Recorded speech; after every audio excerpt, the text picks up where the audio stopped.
3センチほど浮かしてネジ止めしたいと思います。配管が当たってますね。ここに外部と書かれた配線があります。どこにもつながってないんだ。おはようございます。アストロタイガー改造機の細です。ただいまキャンピングカーのマッシュに家庭用エアコンの取り付け途中ですが、前回の動画で室内機と室外機をつなぐ配管が通せるように加工しましたので、今回は実際にエアコンを取り付けれるように取り付け用のプレートを壁に取り付けて 100V の配線も行っていきたいと思います。これからもキャンピングカーの動画を配信していきますので、チャンネル登録お願いします。それではどうぞご覧ください。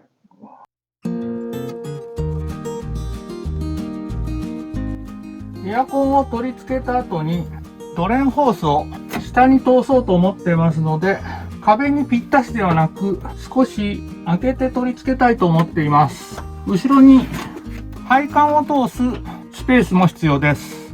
3センチ角の角材を買ってきましたので、こちらを2本切って壁に取り付け、3センチほど浮かしてこちらの取り付けプレートをネジ止めしたいと思います。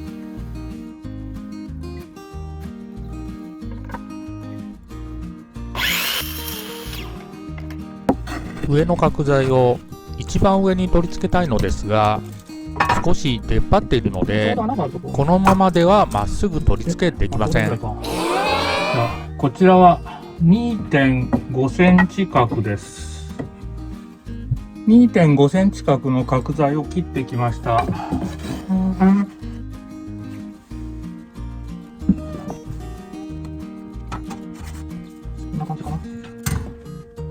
どのくらい長さのネジがいるのか竹串を刺してみますね。ここもともと家具を取り付けてあったネジの穴、3センチぐらい奥までネジが入ってたようです。なのでこの角材を留めるには6センチのネジ、こちらは 5.5 センチのネジがいります。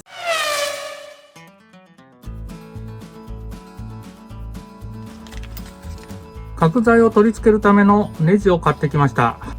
56mm を買ってきました。壁にネジ止めしていきたいと思います。壁に取り付ける木材を加工していきます。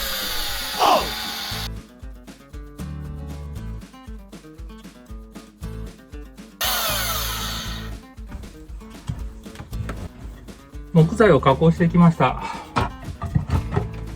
こちらのもともとついているネジの頭が邪魔になるので、木の方に少し座繰りを入れてへこましておきました。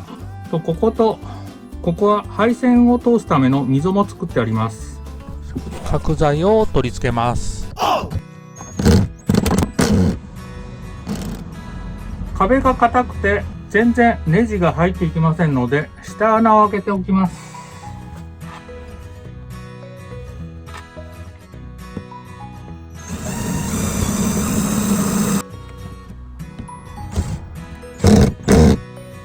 3ミリでは入っていかないので4ミリの下穴にします。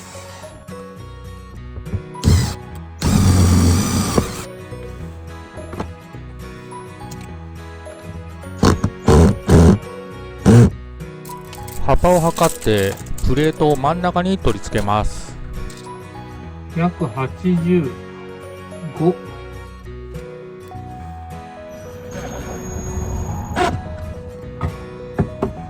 だいたいここが真ん中です。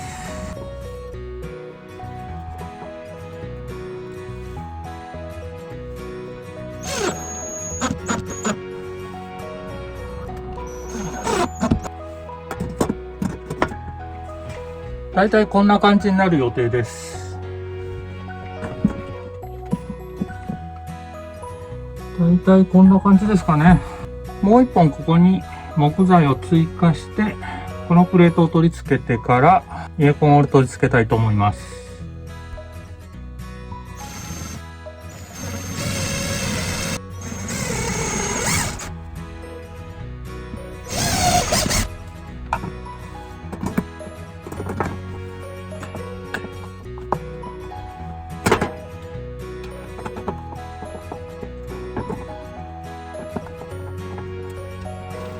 プレートを仮止めしたので室内機を合わせてみます。ち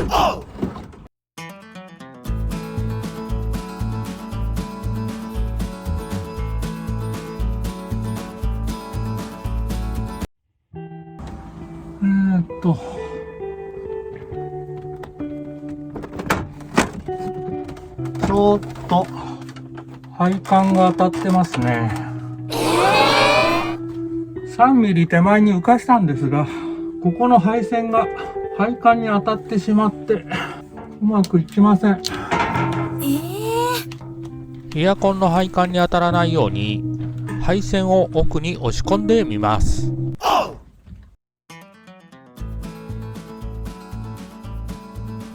配線を押し込んだのでもう一度室内機を合わせてみます。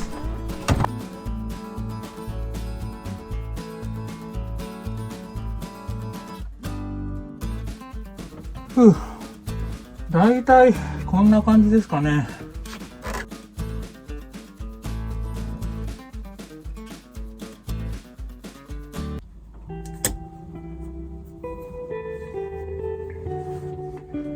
今エアコンを取り付けた時の出っ張りを印にしました。ここにエアコン用のコンセントを取り付けたかったのですが、ちょっとここがあるので厳しいですね。そんなこっちに取り付けてこういって届かないまだ後ろの配管の延長もしてませんし、取り付けプレートも仮止めの状態なので、もう一回取り外します。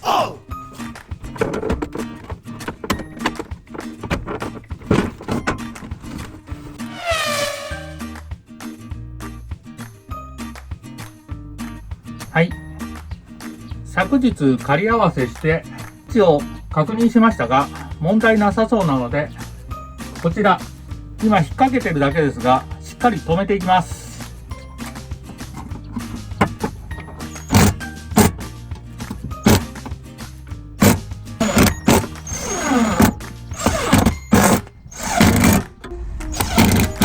エアコンの室内機を仮止めしてみました。ちょっとぐらつく気がします。あかん。今エアコンの裏側は角材を2箇所壁に取り付けてエアコンを取り付けてますが、もう1箇所角材を追加し補強したいと思います。角材を切ってきました。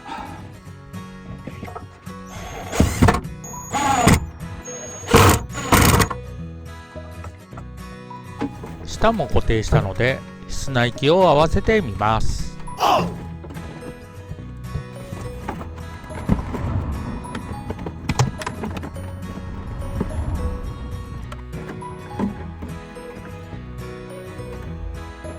今度はグラグラすることなくしっかり固定できました。あとエアコン用のコンセントを設置したいので、エアコンの室内機を取り付ける前に 100V の配線を通しておきたいと思います。この奥に 100V の配線が2本あります。マッシュの出入り口から入って左側にあるパネルを外してみました。これが外部電源とインバーターのコンセントの裏側です。ここに外部と書かれた配線があります。これをつなぐと上につながるんでしょうか。ちょっとテスター当ててみたいと思います。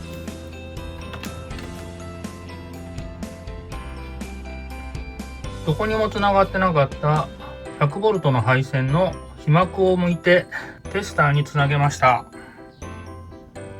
ビューっといって今抵抗値を測ります。ここじゃないのか。これ？あ、こことつながってますね。ってことはこっちがよいしょ。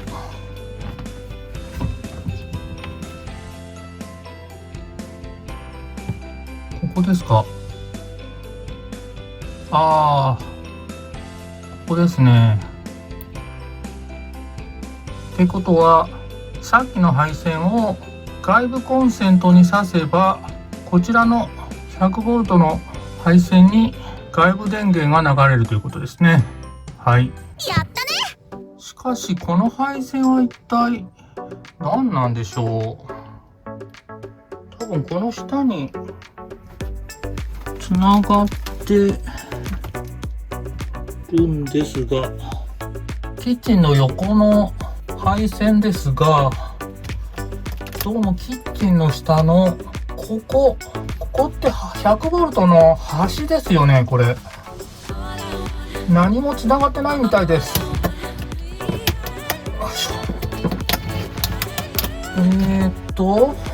あ、2本ありますね。どこにもつながってないんだ。もしかしてキッチンの側面とかにコンセントを追加するための配線でしょうか。探したら外部電源って書いてある以外にもう1本つながってない配線がありました。こちらがインバーター用の配線ですかね。多分この線とこの線がキッチンの下まで伸びてるんだと思います。キッチンの下まで伸びてる配線を利用して、キッチンの横に外部電源とインバーターのコンセントを増設します。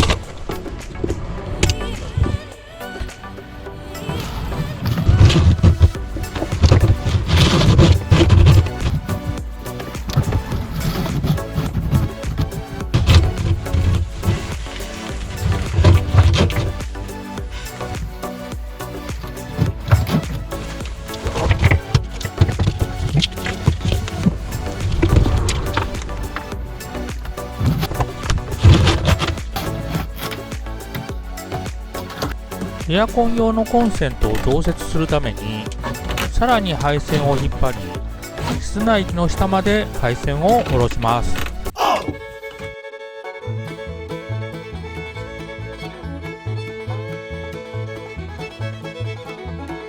配線が引っかかって引っ張れないので、木材を取り外します。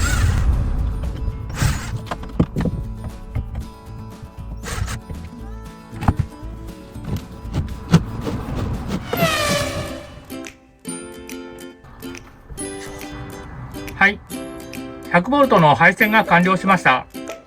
今外部電源に挿してきましたので、こちらの外部電源のコンセントとエアコン用のコンセント、そしてこちらに増設した外部電源のコンセントが使えるようになります。で、インバーターのスイッチを入れて少しすると、つきましたね。こちら、外部電源がついてたらわかんないんで、外部電源切ってきます。はい。外部電源を抜いてきましたので、外部電源は今使えない状態です。で、インバーターのスイッチを入れてるので、インバーターのコンセントが使える状態。こちらは外部電源なので今使えません。で、こちら、下が外部電源で、上がインバーターのコンセントになります。